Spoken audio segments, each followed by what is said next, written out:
Well, good afternoon, Rebels. Today is Wednesday, May 27th. I hope that you all had a wonderful Memorial Day weekend. And believe it or not, we're getting close to June. We've had some great weather these last few days. Hopefully you guys got out and enjoyed that hot sun. My family, we certainly did over the last couple of days.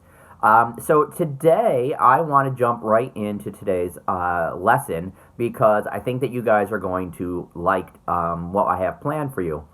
All year long, I've been making videos for you guys. So today is the day when I challenge you guys to make a video for me. I know many of you guys have phones or different tablets and devices, so I'm going to ask you guys to turn the camera onto yourselves and make what we call a how-to video.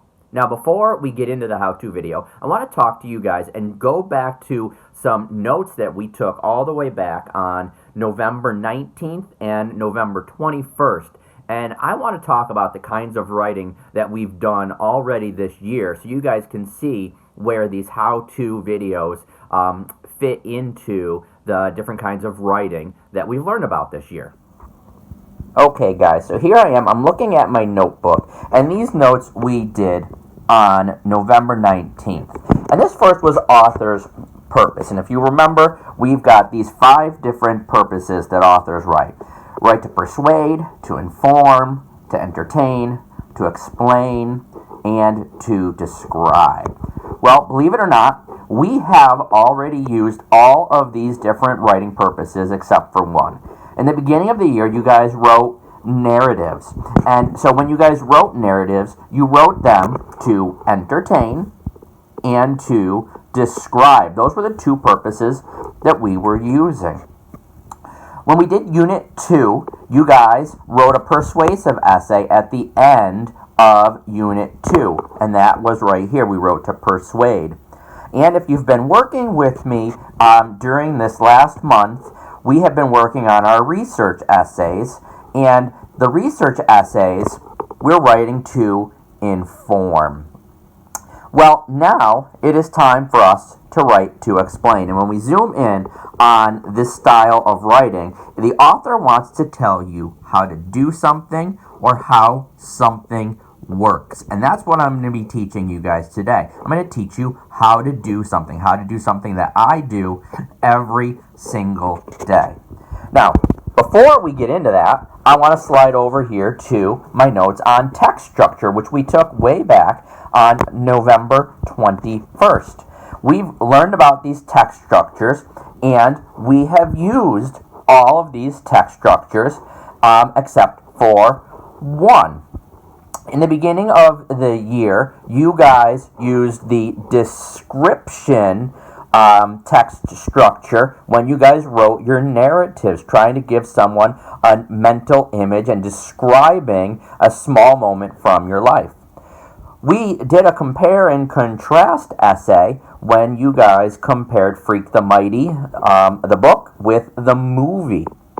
During the research essay, you guys would have used both problem and solution and cause and effect. I didn't really talk about this during my videos, but these were the 2 text structures that you guys were using. We were combining both of them, where you guys presented the problem, you explained what causes it, what the effects would be, and then what the solutions are.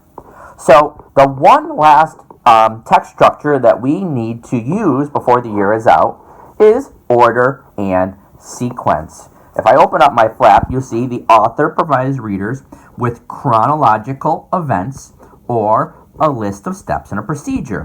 And that's what I'm going to do today.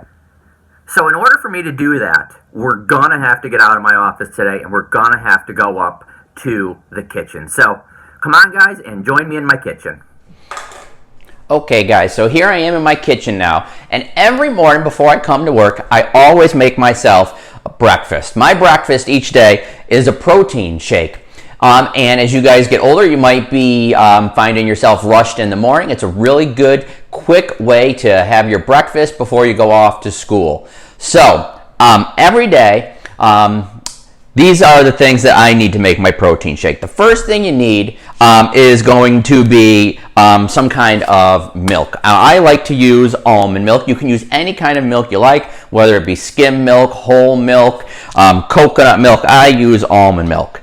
Okay? Then you're going to need to find a good protein that you like to use. Now, I like to use this one from Integrated Supplements. It's chocolate. You can find your favorite flavor, vanilla, strawberry, or other flavors. I like to use chocolate. And I like to get some fruit in every morning. So I like to use a banana. And I recommend freezing whatever fruit. My wife likes chocolate strawberry, so she puts frozen strawberries in hers.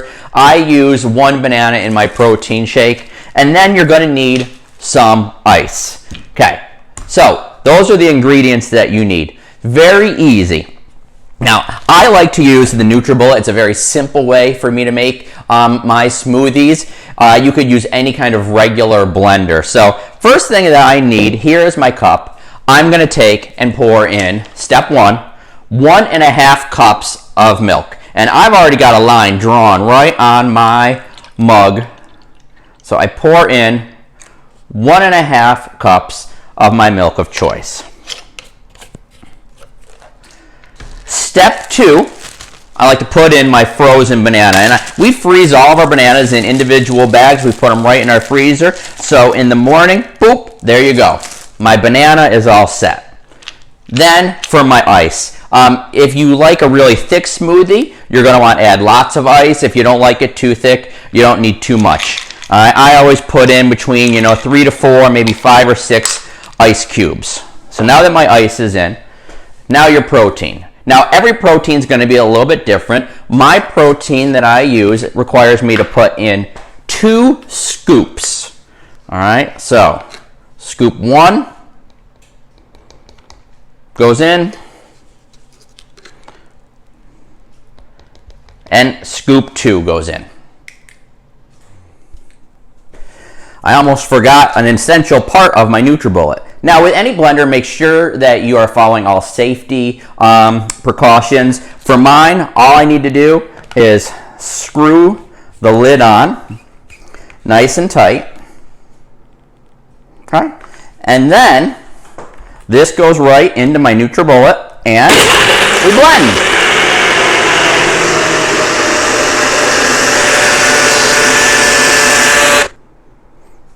And there you have it.